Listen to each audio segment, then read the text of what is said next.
জন্মের পর থেকে শুরু করে এ যাবৎকাল তুমি যতগুলি কম্পিটিটিভ এক্সামের সম্মুখীন হয়েছো, প্রত্যেক কম্পিটিটিভ এক্সামে পিতা পুত্রের অঙ্ক একটি করে দেওয়া থাকে। এই যে অঙ্কগুলি দ্রুত সমাধান তোমরা কিভাবে নির্ণয় করবে তা আজ আলোচনা করবো। আজ তোমাদের এমন একটা টিক্স থাকবো যে টিক্সের মাধ্যমে তোমরা অঙ্কটিকে মাত্র কয়েক সেকেন্ডের মধ্যে এর সমাধান করতে পারবে। দেখ অঙ্কটা কি দেওয়া আছে, পিতা পুত্রের বর্তমান বয়স অনুপাত 8:3, 10 বছর পরে তাদের বয়স অনুপাত 2:1 হলে পিতার বয়স নির্ণয় করতে হবে। দেখো পিতা পুত্রের বর্তমান বয়স অনুপাত কত দেওয়া আছে না 8:3 দেওয়া আছে।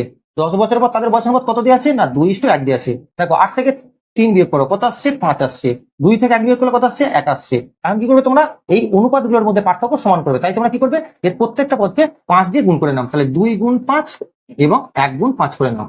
তাহলে 5 2 10, 5 1 5। এবার লক্ষ্য করে দেখো এর মধ্যে পার্থক্যটা এখন কিন্তু 5 চলে এসছে। তাহলে লক্ষ্য করে দেখো আবার দেখো এখান থেকে 8 থেকে 10 বা 3 থেকে 5 এর মধ্যে পার্থক্যটা কত আসছে না 2 আসছে। তাহলে এখান থেকে তোমরা বলতে পারো না 2 ইউনিট বয়স মানে কত না 10 বছর বয়স।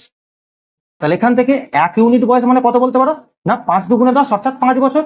তাহলে এবার দেখো পিতার বয়স এখানে কত বলা আছে 8 আছে। তাহলে পিতার বয়সটা বের করার জন্য তোমরা কি করবে 8 এর সঙ্গে এই 5টাকে গুণ করে দাও। তাহলে 8 5 কত হলো 40 বছর, যেটা তোমার হচ্ছে অপশন সি এর মধ্যে। তাহলে এই অঙ্কটা তোমরা যদি উত্তর তাহলে এই অঙ্কের উত্তর কত হবে তোমার উত্তর কমেন্ট বক্সে জানাও। ভিডিওটি ভালো লাগলে লাইক করো এবং এই জাতীয় নিত্য নতুন ভিডিও টিপস পেতে অবশ্যই চ্যানেলটিকে সাবস্ক্রাইব করো।